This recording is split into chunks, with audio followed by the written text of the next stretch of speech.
मैंने आपको इससे पहले अपनी भाषा विज्ञान का वीडियो दिया जिसमें मैंने भाषा से संबंधित जानकारी आपको दी। आज मैं आपको लिपि से संबंधित जानकारी दूंगी। तो सबसे पहले हम इस पर विचार करें कि हमें लिपि की आवश्यकता क्यों पड़ गई। लिपि किसका आधार है? अगर हम देखें तो जो भाषा है, भाषा का आधार क्या है? ध्वनि। यानी भाषा हम बोलते हैं, जब तक भाषा बोली और सुनी जाती है भाषा का आधार उतना ही रहता है, और जिस वक्त बोलना बंद कर देते हैं भाषा का एक अस्तित्व सा खत्म हो जाता है। तो भाषा के अस्तित्व को या भाषा को बनाने के लिए निश्चित रूप से लिपि का विकास हुआ।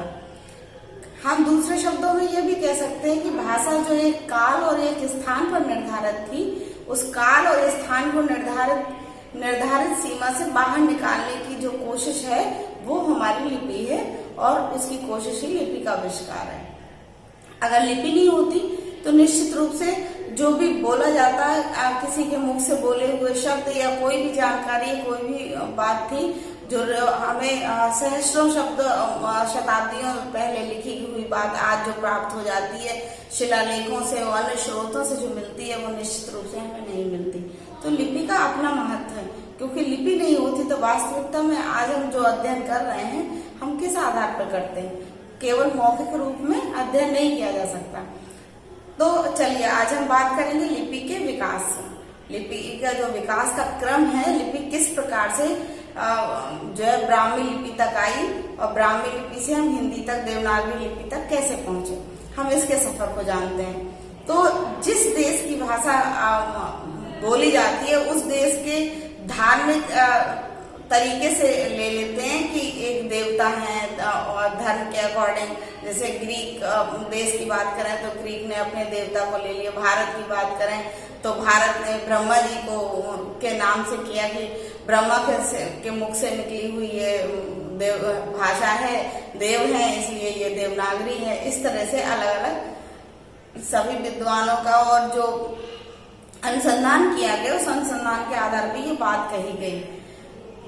तो अगर हम इसके विकास की बात करते हैं बच्चों, तो सबसे पहले जो लिपि हमारे समक्ष आती है वो आती है चित्रलिपि। चित्रलिपि का माध्यम आज भी आप देखते हैं, जैसे हमारी माताएं बहनें पूजा करती हैं, हम ही लोग, तो उसमें जो दीवार पे हम चित्र बनाते हैं उस चित्र से, वो चित्रलिपि का एक उदाहरण है। उसमें जैसे दीपावली है, करवा चौथ है, और उसमें तमाम आकार डायग्राम बनाते हैं, तो ये प्रतीक चिन्ह का है।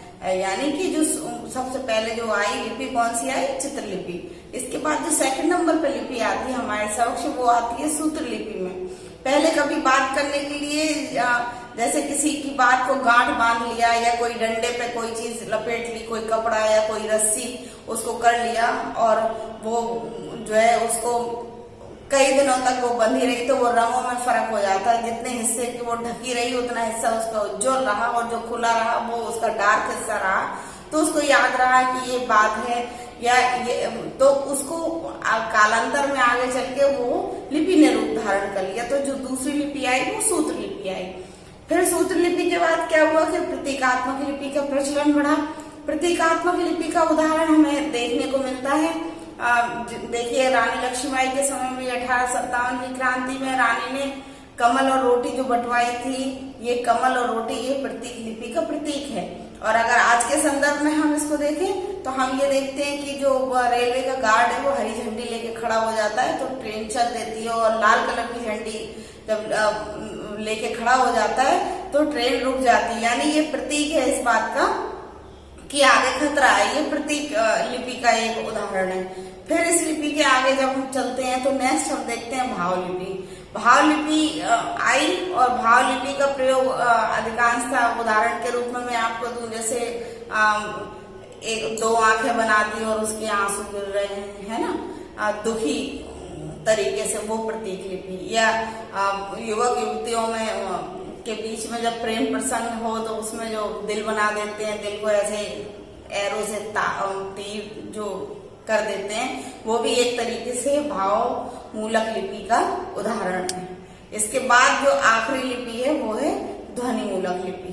ध्वनि मूलक लिपि आई, और आप जानते हैं कि ध्वनियों का प्रयोग हुआ देवनागरी में और अन्य लिपियों में और देवनागरी हिंदी के रूप में हमारे समक्ष वो प्रचलित है।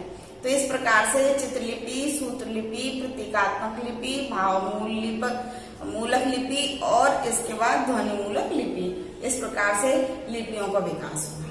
ठीक है बच्चों, अब हम आगे बात करते हैं। ध्वनि मूलक लिपि है, उसके कितने जो है उसको कितने भागों में विभाजित किया गया, तो उसको मुख्य 2 भागों में विभाजित किया गया। पहली है अक्षरिक लिपि के रूप में और दूसरी की गई वर्णिक लिपि के रूप में। अक्षरिक लिपि में जिसमें अक्षरों का प्रयोग होता है, जैसे का अक्षर है ना, तो का में क्या होता है, का प्लस आ, 2 इसमें आएंगे अक्षरिक लिपि में, और इसी में छा जोड़ दिया छतरी वाला, और का और छा हमने मिलकर के किया तो कक्ष बना, कक्ष। तो इसमें स्पष्ट रूप से हमें ये का और छा की ध्वनियां सुनाई देती हैं, यानी ये अक्षरिक लिपि के अंतर्गत आता है। देवनागरी लिपि अक्षरिक लिपि के अंतर्गत आती है। इसके बाद जो ध्वनि मूलक लिपि के दूसरे वर्ग की बात करें तो उसमें वर्णिक लिपि रहती है। तो वर्णिक लिपि के अंदर जो रोमन लिपि है वो आती है। ये हो गई ध्वनि मूलक लिपि के जो है आपके जो 2 टाइप की थी। इसके बाद हम संसार की लिपियों की बात करते हैं। तो संसार की लिपियों को अगर हमने तो मुख्य लिपियों को लिया और उसको 2 वर्गों में विभाजित किया। जो पहला वर्ग है उसमें आती है क्यूनिफॉर्म वाली लिपि, फिर आती है उसमें क्रीट की लिपि, इसके बाद उसमें सिंधु घाटी की लिपि, जो सिंधु घाटी सभ्यता में जो लिपि मिली गई, वैसे तो अमूमन उसको कह देते हैं चित्रलिपि, परंतु संसार की बोलियों के पहले वर्ग में सिंधु घाटी की लिपि आती है। फिर आती है चीनी लिपि उसी के अंतर्गत, और प्राचीन मध्य अमेरिका लिपि। ये लिपियां बहुत इंपॉर्टेंट है, कंपटीशन में अक्सर पूछी जाती हैं। और द्वितीय वर्ग जो होता है, द्वितीय वर्ग में आती है भारतीय लिपि, हिब्रू लिपि, लैटिन लिपि, ग्रीक लिपि और अरबी लिपि। तो इस तरह से जो संसार की लिपियां हैं उन लिपियों के भी 2 वर्ग हो गए। प्रथम वर्ग में क्यूनिफॉर्म क्रीट की लिपि, सिंधु घाटी की लिपि, चीनी लिपि और प्राचीन मध्य अमेरिका की लिपि। और जो द्वितीय वर्ग है उसमें भारतीय लिपि हो गई, हिब्रू लिपि हो गई, लैटिन लिपि हो गई, ग्रीक लिपि हो गई और अरबी लिपि हो गई। तो ये थी लिपियों से संबंधित जानकारी। जो यूजीसी नेट परीक्षा और हायर एजुकेशन और इसके अतिरिक्त जो स्नातकोत्तर महाविद्यालय के बच्चे हैं उनके लिए ये अवश्य जो है काम होगा। आपको मेरा वीडियो कैसा लगा कमेंट कीजिएगा प्लीज। आप सभी को बहुत बहुत धन्यवाद। लाइक कीजिएगा, सब्सक्राइब कीजिएगा। नमस्ते।